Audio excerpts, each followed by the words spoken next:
They stand before us, these faces of fear, these hollowed out souls who clutch their chains like precious pearls. They speak of safety, of comfort, of the warm embrace of servitude. They offer us gilded cages and call them homes. They offer us poisoned bread and call it feast. And we who remember the taste of real wind, the feel of unshackled earth beneath our feet.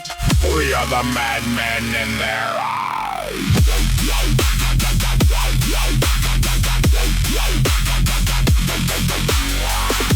They tell me my defiance is a death sentence. They are right, I am sentenced to die. But what they fail to grasp, what their comfortable hearts cannot comprehend, is that they are already dead. They are ghosts haunting their own lives. Their spirits bled out drop by drop in exchange for one more day of ease, one more night without fear. They have traded the magnificent terror of freedom for the quiet horror of certainty. They have traded the chance to fall for the certainty of crawling.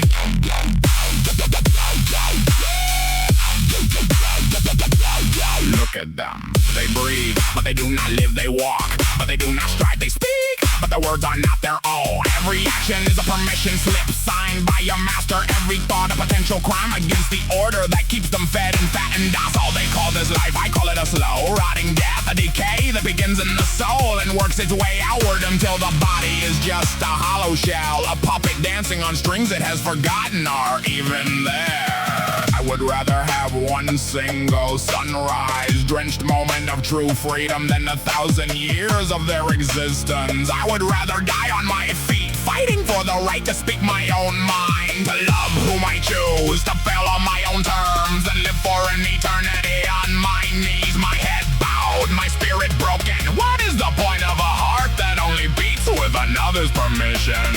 What is the value of a voice that can only echo the commands of the powerful? They will kill me, of that I have no doubt. They will drag me into the light and make an example of my defiance. They will say, see what comes of those who cherish freedom above safety.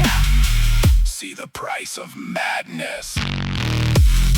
But let me tell you the truth, they are so desperate to bury the moment I chose to defy them. The moment I chose this path, I was already free.